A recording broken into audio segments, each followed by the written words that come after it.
that were affecting him. Another one of the Royal Commission's recommendations was that no Aboriginal inmates should be kept by themselves in prison. Instead, they should be housed with other Aboriginal inmates. This was the only way that Eddie could really be looked after in jail, not by the prison system, but by his other Aboriginal inmates that looked after him. On the night that Eddie died, he had been put in the cell by himself after the doctor who assessed him thought he was a chronic suicide risk. He should have never been in a cell by himself. The Aboriginal inmates at Long Bay knew this. They tried to look after Eddie, but he didn't have a chance. He was drugged up, stuck in a cell by himself without support, and then he was given a TV with a power cord. That was a very wicked thing to give to a man who was drugged up, confused and depressed.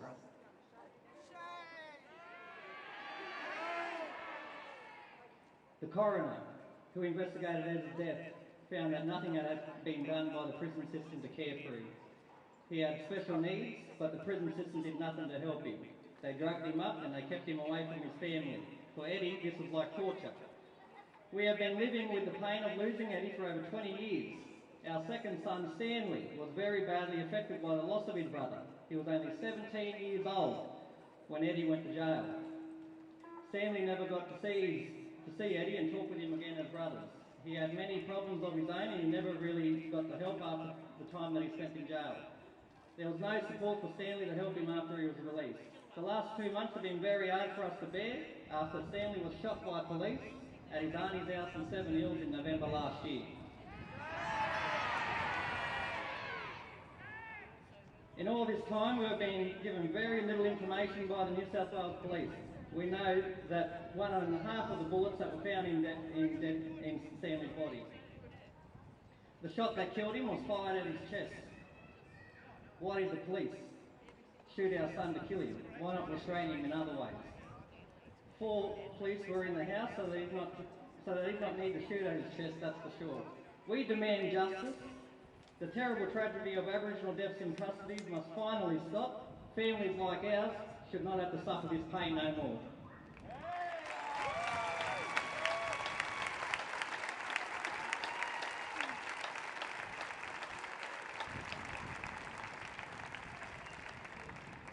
Thank you. The 26th of January represents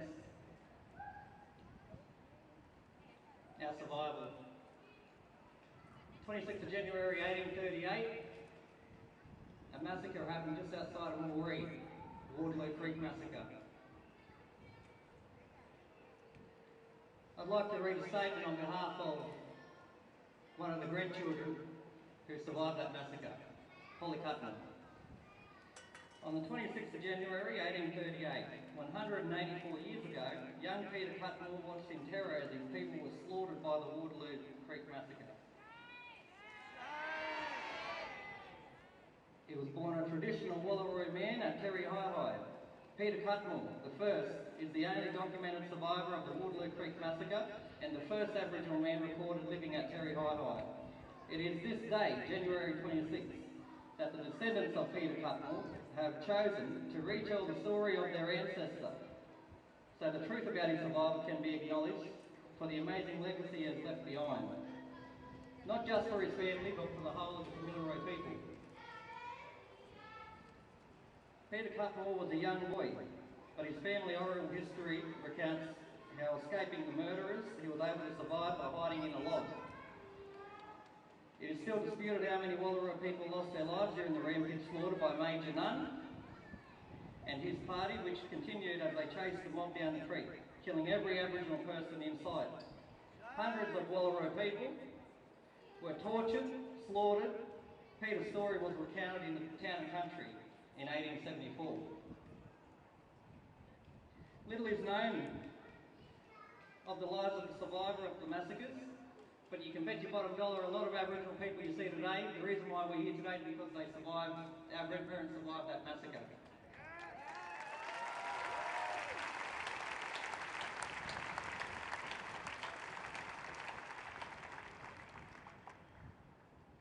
Peter Cutmore remained on his traditional country, which became part of Terry Hi Station. Several decades until he was forced off his traditional land following the introduction Child Protection Act in New South Wales. Peter walked his family to establish Top Camp, which is in Moree. This camp became a home for many surviving Kamilaroi families who still live in Moree today. Peter of Wallaroi, who became later known as Peter Cutmore the First, has been waiting 184 years for justice. His descendants will not let him wait any longer. Thank you.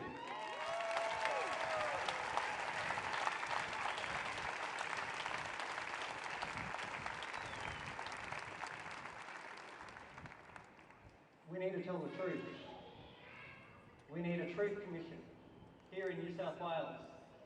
And how we're going to address that is only through a Truth and Justice Commission. I'm the founder and CEO of the New South Wales Aboriginal Land Rights Association. Today we've launched our campaign over the next 12 months to ensure that at the next New South Wales state election we can advocate for a New South Wales Truth and Justice Commission. We can find out the truth, what happened here in this country and this land, find out why our people are still renting on our own land. We've been renting for too long. We should be owning our land, but we're renting on our own country. How long are we going to keep renting for? Aboriginal people across New South Wales, we don't own our land. That's got to change.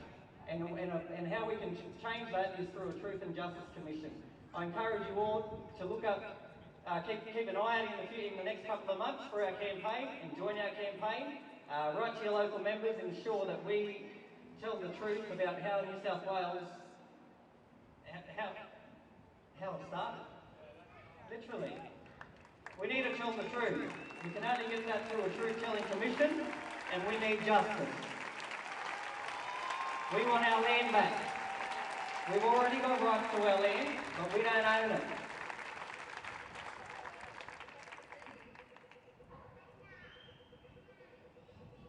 I've never spoken up in a crowd before like this.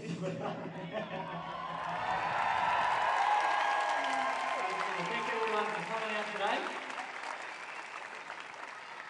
We're going to head off very soon, so first we're going to do a silent march from here to the Australia Hall, and that's in commemoration of the 1938 march that happened here on the steps of Town Hall, over to Elizabeth Street at Australia Hall.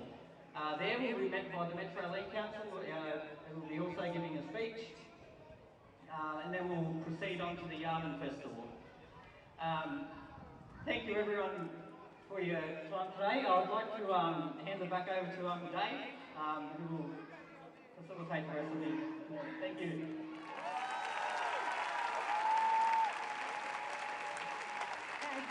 Well, obviously I'm not on today, but yeah. I'm Lizzie J. All right. Okay, next to the microphone, I get to introduce to you a beautiful sister that shares stories of real solidarity. It's a Palestinian sister who understands exactly how we feel about the genocide that goes on. All the way from Gable to Gaza. Let's not forget, genocide is national, international. So please make welcome to the microphone, beautiful sister Amal. Thank you.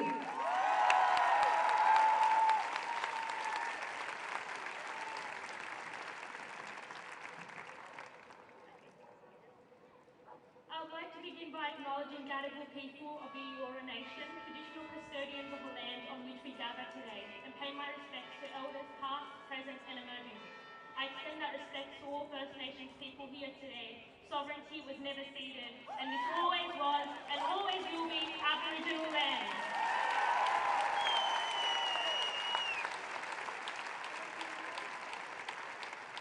I would like to thank the organisers today for inviting Palestinians to speak at Invasion Day. This day of mourning really highlights our long-standing commitment to Black Palestinian solidarity on this continent. Similar to Invasion Day, the day we commemorate is the Nakba, which occurred 74 years ago. 700,000 Palestinians, 80% of the population were expelled and ethnically cleansed from our homelands, including my grandparents. During these 74 years, we have been denied our been subjugated to an illegal military occupation. Our people have been abused and killed. The colonial regime is practicing the crime of apartheid against our people. Nakba is not a one-off event, it is ongoing for Palestinians. Every day is Nakba Day, like every day is Survival Day and a day of mourning for First Nations people.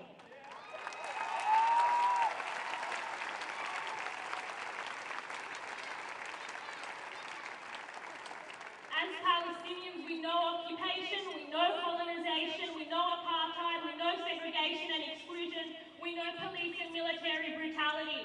We know what it feels like when a day is marked as a celebration for a foundation of a settler colony, but the truth is these days only mark war. They mark genocide against the indigenous peoples. And as a daughter of dispossession, I recognise I am complicit here in dispossession of First Nations people. I also know my role and responsibility to fight injustice here and there, to fight colonisation here and there.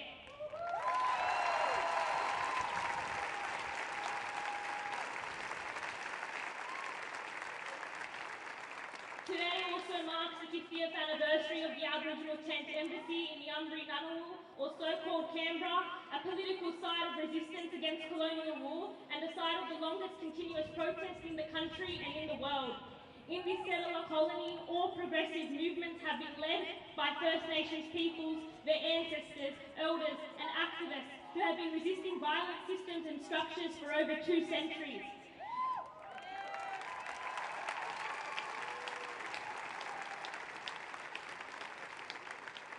Our movement for a free Palestine has been powered by solidarity from First Nations people. We recognise that our movement is connected to and supported by Indigenous peoples globally, where together we work to dismantle the systems and structures of colonial and racial violence which we have been subjugated to. From the ethnic cleansing in Nakab, where just last week Israel demolished 6 Palestinian Bedouin villages in order to seize their land, to the destruction of sacred Aboriginal sites at Duke and George to serve the obscene greed of mining companies, from the Israeli authorities' torture and abuse of Palestinian protesters, including children, to the over 500 Aboriginal deaths in custody since 1991, we are in solidarity. We are in solidarity today and every day in our struggle.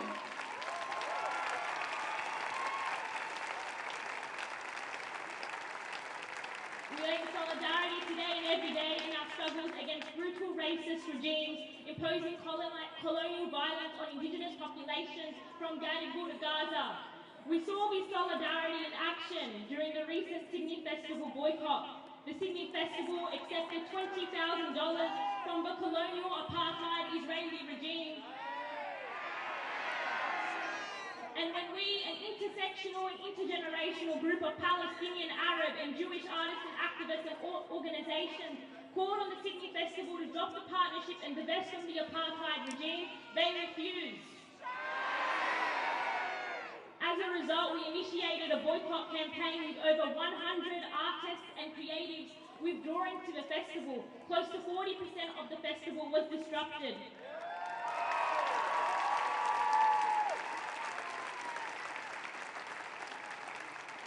What we saw follow was inspiring Black Palestinian solidarity in action. Some of the first to withdraw from the festival were First Nations artists and writers, including Amy McGuire, Barker, Carla Dickens and the theatre company Marajuku.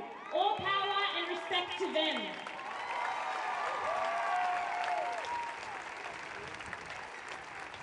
Artists who heeded our call to boycott recognise that supporting Indigenous communities in their colonial struggles starts here in so-called Australia, but it doesn't end here. And we must support colonised communities all around the world. This was epitomised in the statement of the theatre production 7 Methods of Killing Kylie Jenner, where they noted, the board fails to acknowledge the history and effects of apartheid, which was created on stolen land before being exported as a tool of colonial violence overseas. Some so-called progressives were shocked by this boycott as if it were the first of its kind in this colony, but it was not. When we look at the history of the Aboriginal 10th Embassy, as police moved in to take down tents at Parliament In 1972, support and solidarity was drawn from unions and the working class to defend the embassy from all across so-called Australia.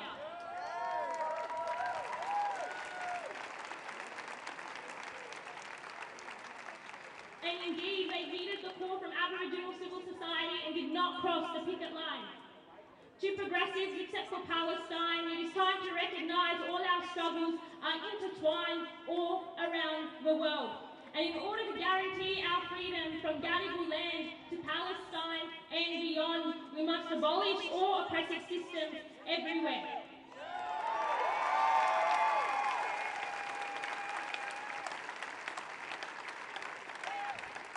The Sydney Festival boycott proved that trans-global solidarity and resistance in this colony in the 21st century is indeed possible. Justice and freedom here for First Nations people is connected to freedom and justice in Palestine. We cannot be free until we are all free everywhere.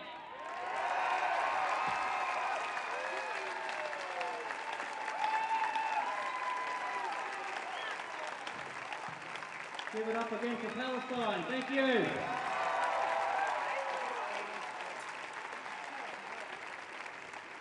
I'm going to read out a poem.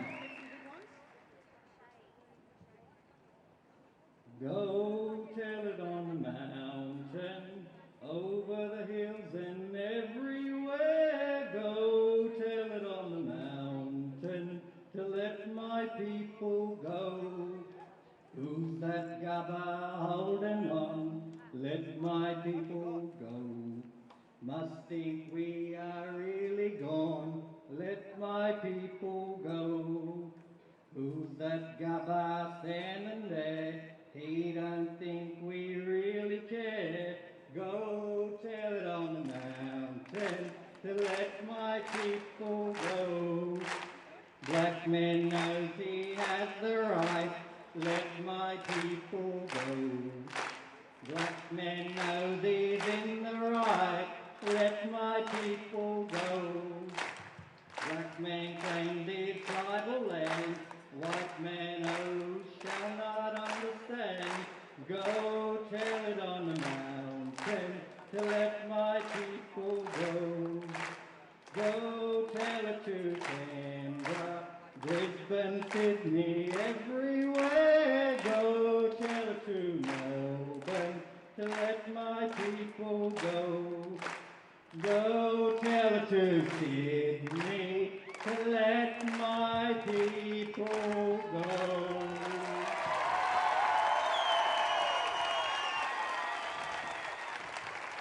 Come on, people, louder! Let's make a statement here, people.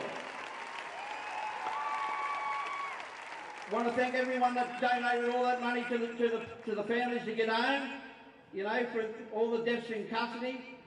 But just going through there, I've seen all my families there, all my little nephews, my cousins, my Nanama people.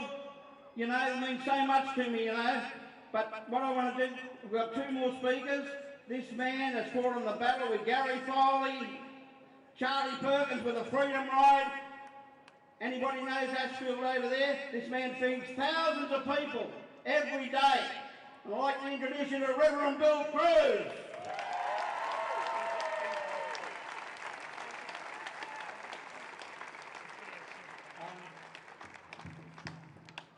Let the Truth-Telling Commission begin now. Right now. Right now. We all heard Kaya just a little while ago telling a story. We've heard all these stories. And I want to say, Kaya, I heard you. I heard your pain. I heard your anger. I heard your suffering. I heard. We all heard, didn't we? Tell all these people, we all heard you. We all heard you. That's how a commission begins. It begins by us hearing and sharing and making sure the people we talk to hear and share too. Don't let them say, oh, I wasn't involved. Because in a way, when we don't listen, we're all involved. Make sure they hear. We heard, the wind heard, the blue sky heard, these buildings heard. But the wind and the sky and the sand will blow these buildings away, like it will blow governments away. But it won't. The sun will always be here. The loving sun will always be here. And as we tell the story, the loving sun gives us the energy to pass it on. God bless you guys. God bless you. Your cause is right. Your cause is just. Your cause will move governments like these buildings. Probably take a bit of wind to blow them away. But it will work. In the end, it will work. And then all those people, I'm sure those in their graves, don't want us so much to mourn them, but to build a better world. And that's what we all can do. So hear these stories, pass them on. Make sure the people hear, and then the change will begin to happen. Thank you.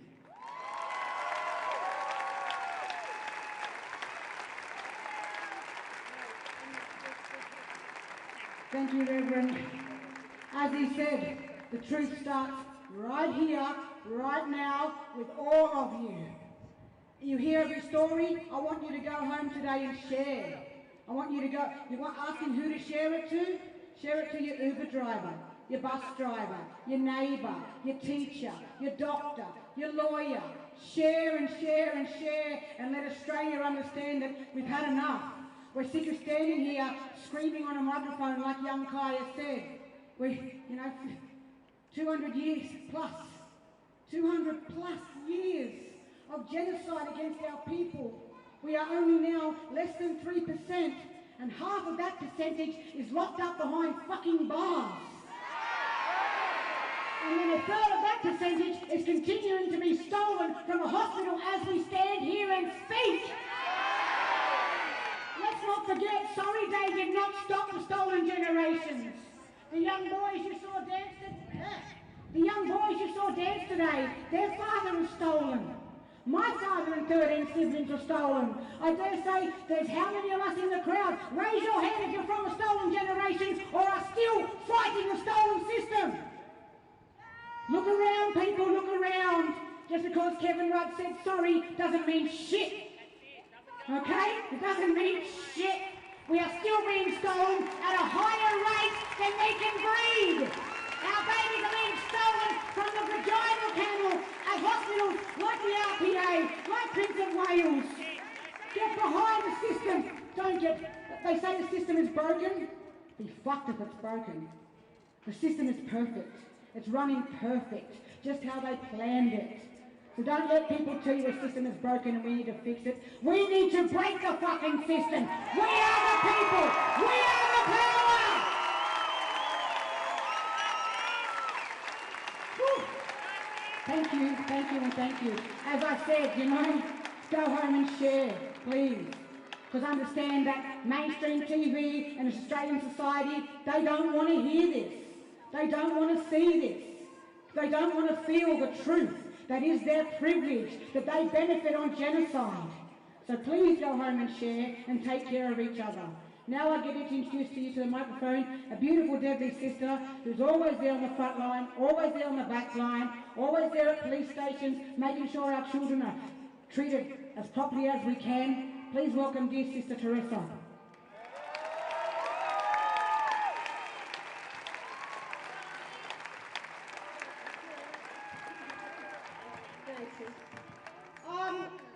So yes, my name is Teresa Monta. I'm from La Perouse community. I live in this inner city now. I just want to say, looking out at the crowd, you started to get a lot bigger, and you're a sight, really, for sore eyes, There's a lot of sorry business, there's a lot of sadness, there's a lot of violence that goes on with us, over-policing, death, early deaths. It's days like this that are really important. We're all standing on our feet and you people are here to be with us, you know, to stand, to walk for something, for justice. Because as the sister said, we need to try to make sure that there is fairness and justice in the world that we live in. I just wanted to share with you,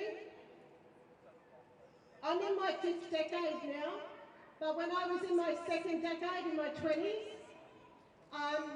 I grew up and lived out at La Perouse, which is out at Botany Bay, and I've been talking about this ever since that day, nearly every day, every week, since I was 20, right? How intergenerational grief and loss works. Our children see us struggle with something that's hard to bear. Violence, micro-violence, insensitivity, disregard, disrespect, or just plain ignorance, but you can't plead ignorant all the time, you know. So this system, like we're calling out, needs reform, it needs fixing. And we can't do that without soldiers like you people standing up and defending the rights of Indigenous people, of young people, of people, the Palestinian people, people who are locked up and starving in other countries, people who are impacted by what's happening around the world. You know, we can't fix everything, but today, with this turning out like this, you're doing something that's uplifting, that's helping. So, when people are left by themselves, or when the young ones see their elders struggling, they take that on, okay? Now, the 26th of January 1988 was the bicentennial of this country, and the community that I come from, which is out at Botany Bay and in the inner city here, well, normally you don't see us walking around, you know? There's not many Aboriginal people that you see walking the streets here. A while back, I was shown a picture of Redfern, of the block, and it was put up, right, like it is, oh, this is squalor, this is horrible. And I looked at this pinprick of land, and I thought, the shame is not on us, the shame is on this society. Because if you look in another country, Soweto is a giant big country, a big, you know, where are our people, where are they, where have they gone? The 26th of January, they're all either in jail, children, women and men. And after they've been, had violence done to them, we go to the system, we ask for support from the system. And what do we get? Nothing. No coroner can help us, no courts can help us. Brothers got to go to the UN and they want us to respect this domestic law, this country. Why do we trust them? So I'm thankful that you're here. Just like I tell you, on the 26th of January 1988, and I want to call out to every auntie and uncle, sisters and brothers, non-Indigenous people who came, maybe there's not that many, they're getting thin on the ground now, who came on the 26th of January 1908 and claimed back the streets of Sydney, right?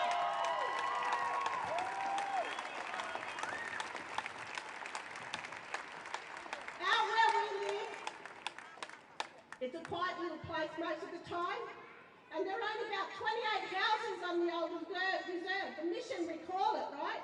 Because we've been locked down in missions and reserves in the protection era.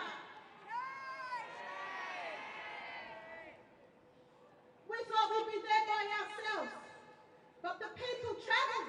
They got up on their feet. And how they got here? By hook or by crook, on the wing of a prayer. They broke down in country towns. Some of them died on the way. They made it here to stand with our people. We watched the first fleet re-enter. On that day, they changed the dialect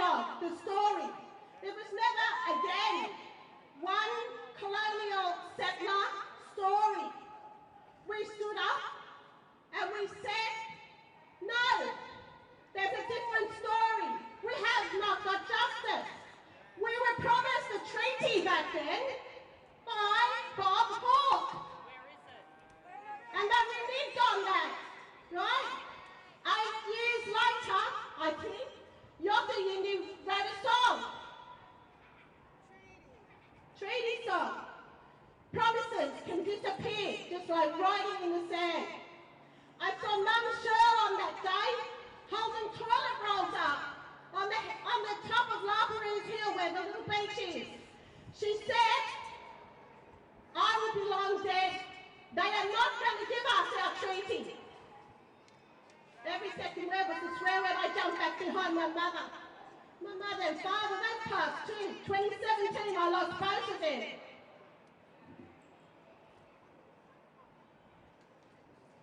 Yep.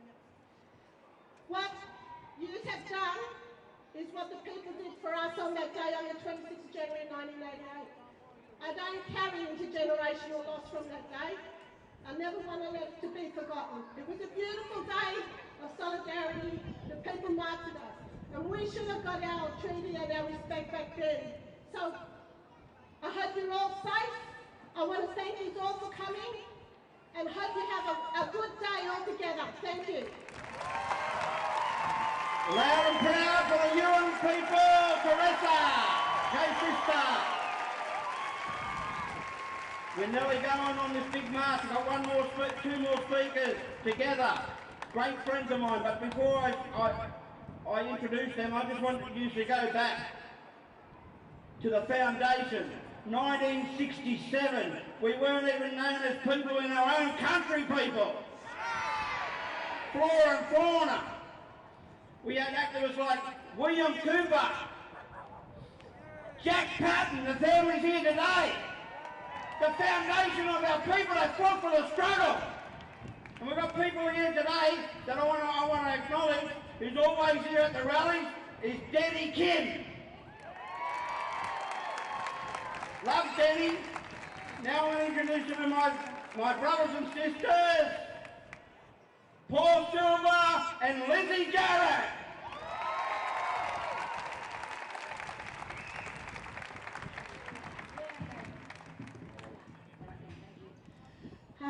Okay, just give me a minute because what I'm about to read to you today is not my words. I'm channeling my auntie Latona Dungay, who's the mother of David Dungay. Today she can't be here for herself as she is in Canberra. Talk to me then? No. But yeah, she's in Canberra, making sure her message is heard as far and as wide as we can. Because as you heard from our family members today, the Australian government has kicked us in the guts. 6 years we've gone through coronial inquests. We've gone through work safety. We've gone through the DPP, who's been advised from a senior prosecuting barrister, Philip Bolton, that there is enough to charge the 6 murderers that took away my cousin's life that day back in 2015. So please bear with me if I get a bit choked up, because these are the words of David's mother. And on top of that, before I say her speech, give respect to the beautiful family members I can see here today. Reynolds family, Michaela and Newmob, love and respect. Justice for Nathan Reynolds. Do not forget his name. If you don't know his name, find out who he is. Follow his family. Give them their support. Sorry, sister, to put you on the spotlight, but yeah. Another beautiful sister standing right here, Sister Vicky. Justice for Stanley Russell, who you saw in the news was shot dead by the police in his auntie's house. Justice for the Russell brothers! Yes. Justice for the Murray family. Justice for the Waterloo massacre. Justice for all First Nations that are facing an injustice that is Australia today.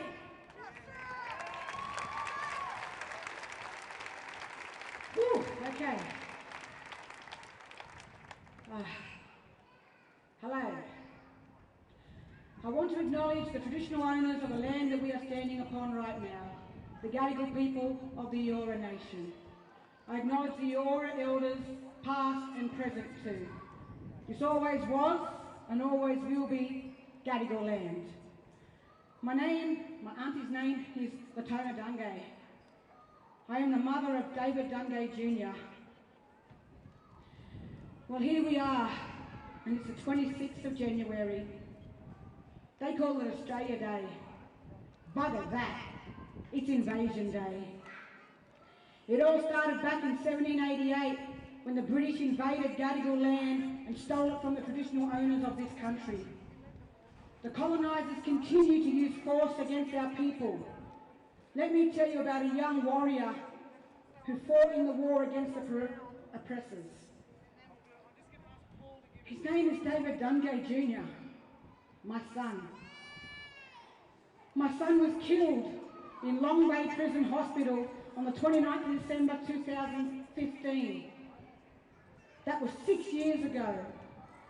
My beautiful son died in Long Bay Prison Hospital. He was eating a packet of biscuits in his cell, and that's all he was doing. Then 6 big prison guards overpowered him and held him down face first.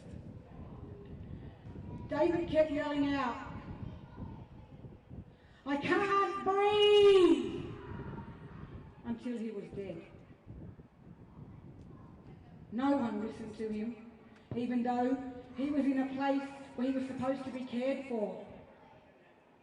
David was in a hospital at Long Bay Prison. They left him for 22 hours a day in his cell. How was he meant to get better in those sort of conditions? On the day that he died, he wasn't a danger to himself. The biscuits weren't going to kill my son. The only danger to David's life that day was from the actions of the white prison guards. They moved him by force for no reason. They held him down and they refused to listen to his cries for help. The coroner held an inquest, and guess what? The prison guards didn't even need to come and look me in the face. They gave evidence by video link.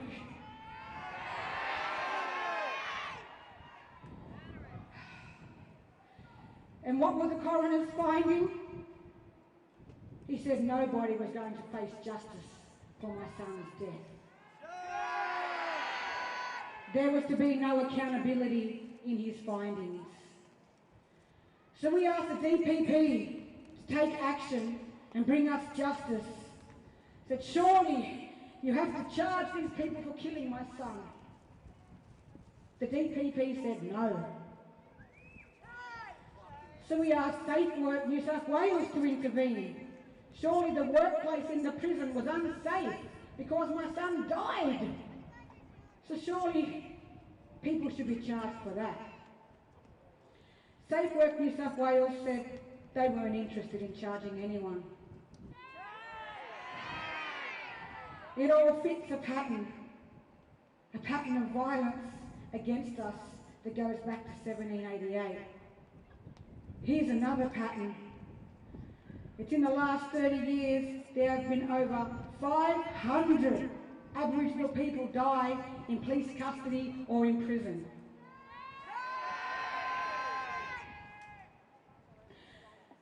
Over 500 deaths, and no one has been held accountable. How can you have over 500 victims and no one gets arrested or charged? I'll tell you why. Because all the victims were Aboriginal. See the pattern in all of this?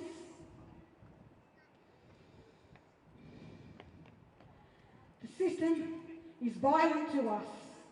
The colonisers came to our land and they kill us. And they can get away with it. And nothing ever gets done about it. But it's not all doom and gloom. For we're here today to tell you that we've had enough. This ain't over.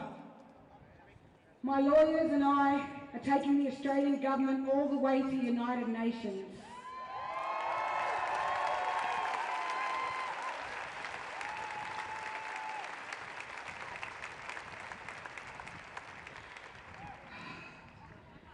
We're going to keep fighting until I can hold them accountable for killing my son and for never doing a damn thing about David's death or the thousands of other deaths of Aboriginal people. I want justice. I want justice where the life of an Aboriginal man is worth something. I'm going to keep fighting until we live in a country where black lives do matter. Thank you.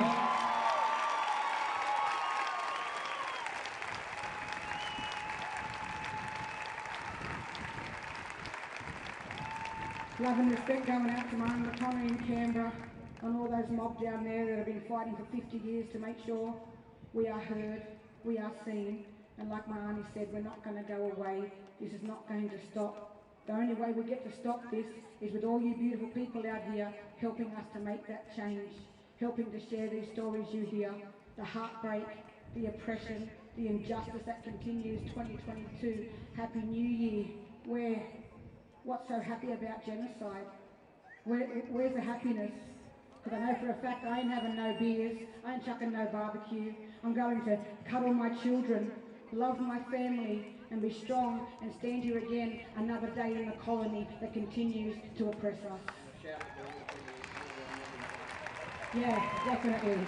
And a big, big shout out today to all of our beautiful brothers and sisters that are behind bars. So, you know, a big shout out to all their families that can't have visits. We are restricted from even visits now. They're using COVID as an excuse.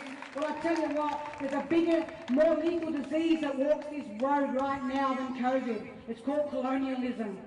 And isolation will not fix this. It's the togetherness of us. It's the bringing together of people that will help fight the pandemic that is colonialism. So again, I thank you all. I just have a few short messages before we start marching. And just heads up everybody, please understand, at the beginning of the march to Australia Hall, this is a silent march. We won't be chanting, we'll be taking in the commemoration of all the fallen warriors and soldiers and all the hurting families that walk with us today and have talked today. So please understand, once we finish at Australia Hall, don't worry, we're going to make sure Gadigal Street gets to hear all of us. Where's my sister, buddy? Yeah.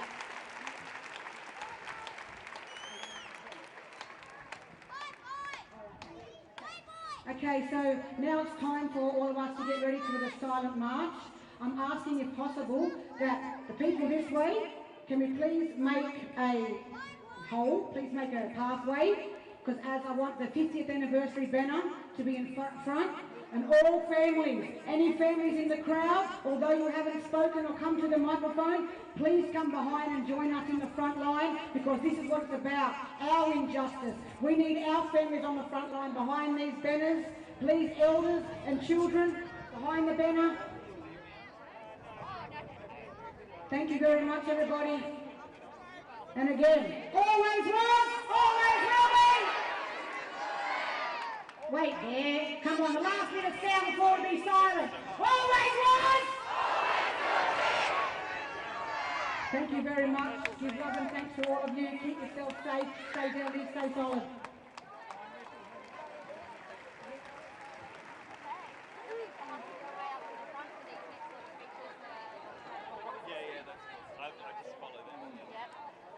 I don't even know where Australia Hall is, so... It's on Elizabeth Street, it's around the corner, so okay. I'll just, yeah, okay. So yeah, go hustle, my friend.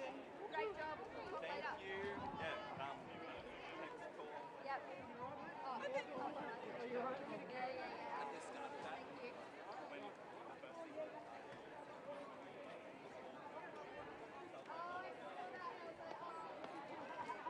Hey, we're going to move now, so bear with us, or do you want to come off? It's going to be moving. Do you want to... Okay, Boots. Okay, so I'm going to stand... Hello, how are you? Control the station, right? I'll just shovel.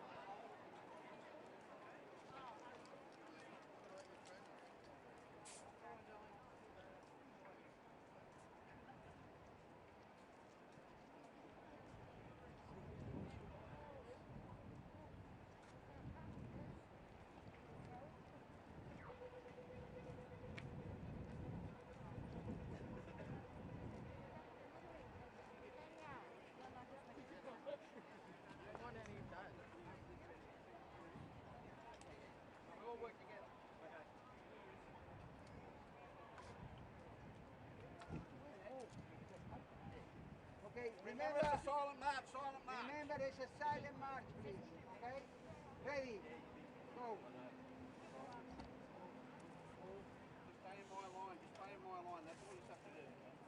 way to Yarmouth.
Meet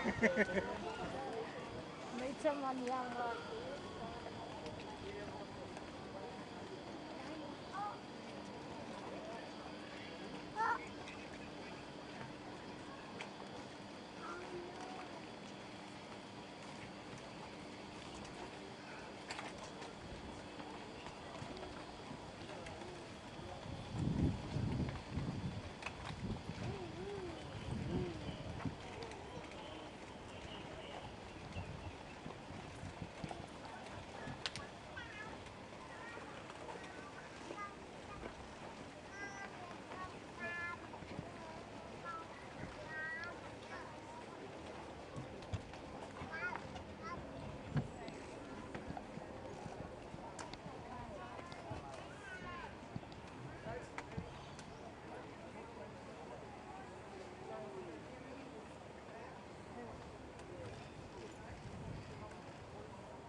sorted one with skin colour hat. Yeah.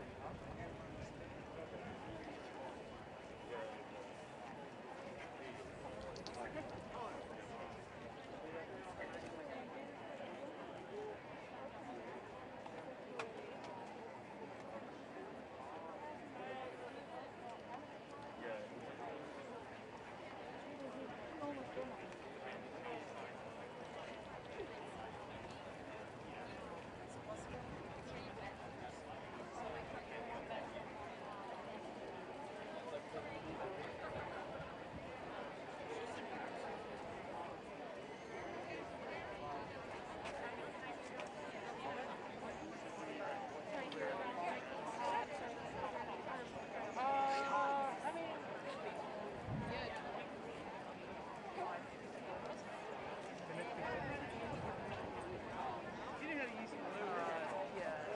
Pics? The suit saying, can we do photo? I'm not doing it. You know how to do it?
I'm very honoured as the CEO of Metro Local Aboriginal Land Council to bring you to the front of the very venue where this great meeting took place.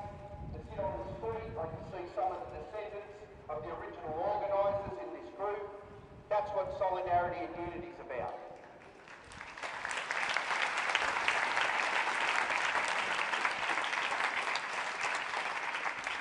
But I also like to remind, as they did on that day, our respects go to the Gadigal, to Doringa, to Colby, the patriarchs and matriarchs who led the Gadigal in 1788, and to all the Gadigal, all of our tremendous warriors who assisted the Gadigal, be they Gamarragal leaders like Mosquito, Bidjigal leaders like Pemulwuy or Tedbury, his son. We're all united in fighting for what's ours, to be treated equally, fairly and included. And I stand here in 2022 and say, let's review the 10-point plan. Let's look at whether rights are actually occurring for our people, not just in Gadigal country, acknowledging whether you're a Noongar in WA, a Palawar in Tasmania, or maybe a Larrakia in Darwin. We are all First Peoples and we all deserve the same rights.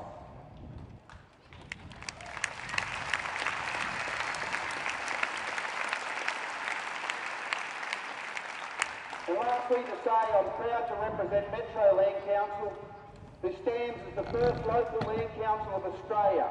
In 1970s, we were meeting and calling for land rights here in Gadigal country. But today we celebrate 50 years since some of our mob got in a vehicle and travelled down to Canberra and pitchforked an umbrella that would become our tent embassy.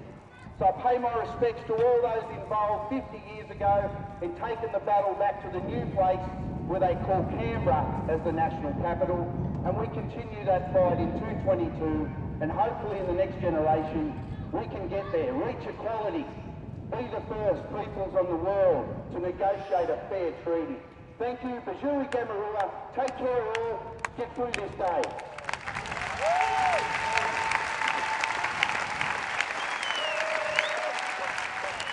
Thank you, Brother Nathan. Okay, as you heard the significance of this place, now I get to invite to the mic again the beautiful little powerhouse, Kaya Patton, as she gets to retell the exact same speech that her great-grandfather gave on that day. And let it be known to you all, they weren't allowed through the front door on that day. They had to go through the back lane to understand the significance of how we are now standing at the front door and listening to his great-granddaughter reiterate his words from 1938. Kaya, my sister, all yours.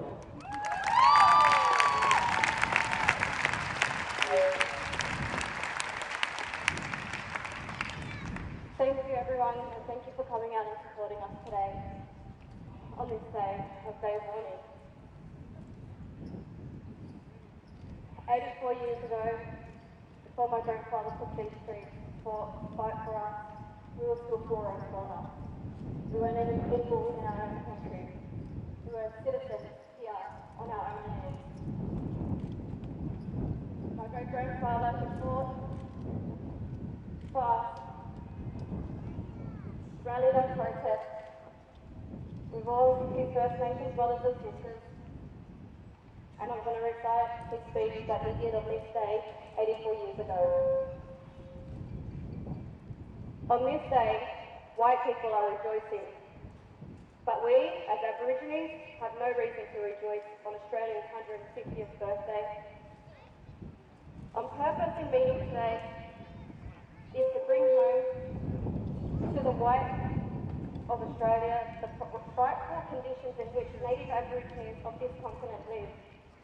This land belonged to our forefathers 150 years ago. But today, we are pushed further and further into the back. The Aboriginal Progressive Association has been formed to put before the white people the fact that the Aborigines throughout Australia are literally being starved to death.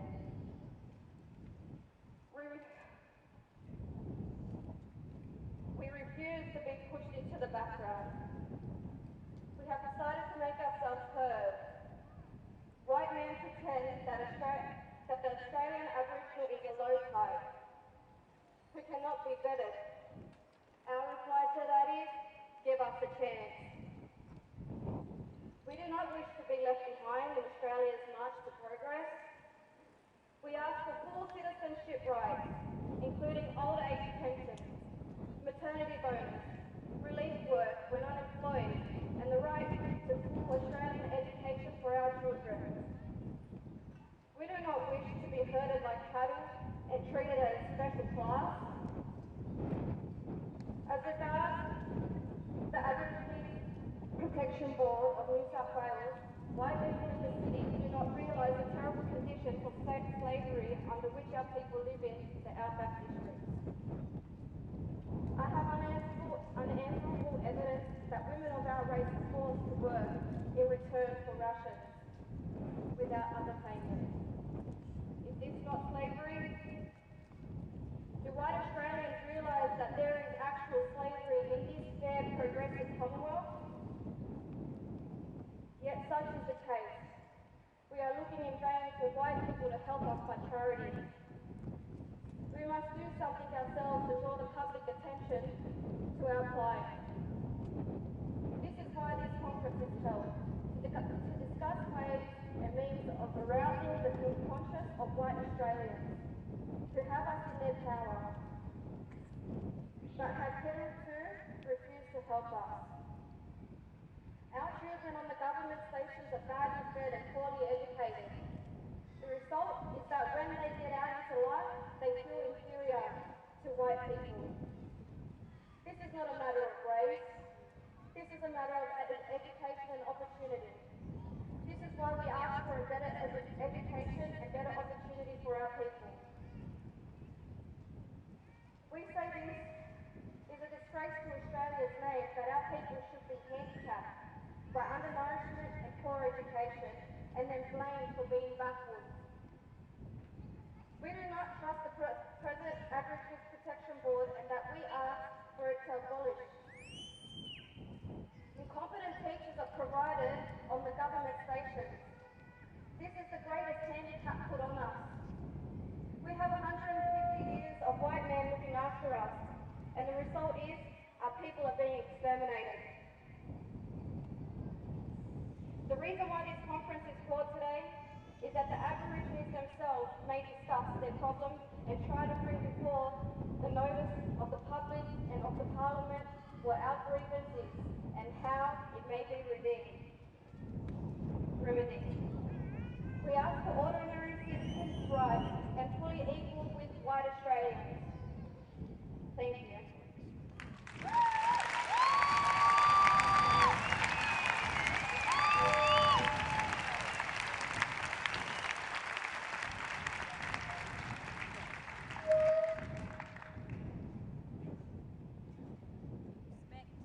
I just want to add to that, what has changed since then? We've had a sorry day, but what does sorry mean when there's no action, when there's no change? Our children are 7 times more likely to be taken from their mothers than non-Indigenous kids. Today, we have more black kids being taken than we had in the stolen generation. Today, you tell me where this is going. You tell me where we're going as a society.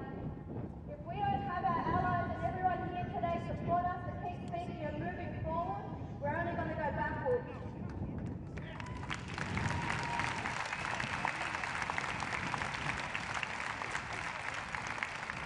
And that's what they want. That's what this system was built to do, to keep us down. Why? Because they're intimidated by black fellas. Why? Because we're intelligent. We were the first farmers here. We were the first scientists here. We were the first astrologers here. We were the first to do it. We were the first doctors. We were healers. We were medical people. And they took that from us. They took that from us. And they feed us lies, drugs, alcohol. They take us down here. They give everybody else from around the world to live here, and they look down upon us because they've been brainwashed. We've been oppressed for too long. Too fucking long. And it's time to rise up and stand the fuck up and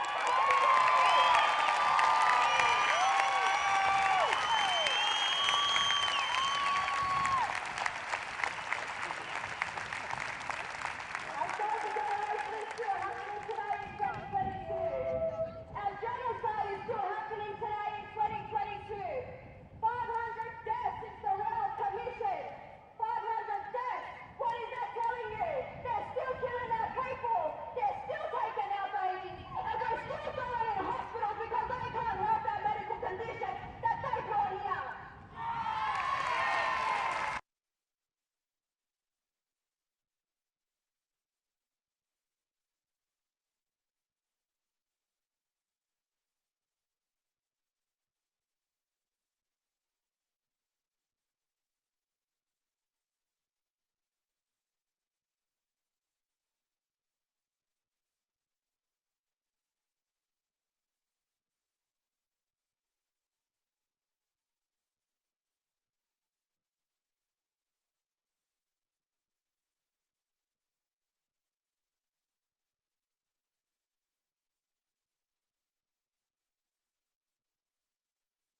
city, right? I'm standing here today. I'm speaking to my grandfather, Jack Sims, right? And Uncle Jack Groves, and Uncle Carl Gibbs, and Uncle Jack Patton, and Uncle William Ferguson, okay, and William Cooper, after this in 1938, in 1957, right, I was denied this thing about the neighbours. You know what happened? 1957, my grandson Jack Sims, see where I was standing? He got one of the first speeches, if not the first, from neighbour in 1957. So let us speak out and let us raise up. Let us rally up and we are so good people from the top of the fucking graveyard border. Let us rally in border. Okay? And it's not the reason anyone along those listening. Have a good Friday day. Get ready to rumble. Feel the fire, keep the fire burning. We're going to move along and then we'll have Brother Main give us the beautiful words again at the next intersection at Broadway. So everyone please, steadily get behind the banners again. Oh wait, there, what we're doing now, sorry. Oh, well, quickly we have a... So going back to the stolen generation, my sister just recently had her 4 brothers and sisters taken off her by the government. She's going to court to fight for them on the 14th of February. So we'll be holding a protest against stolen generation.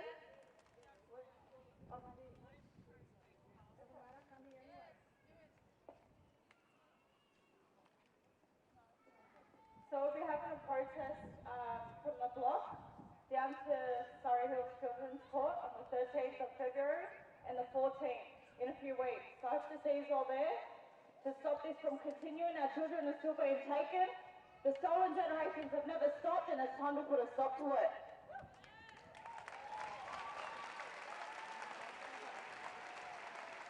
All right now, all you little beautiful Trojans, give me the banners.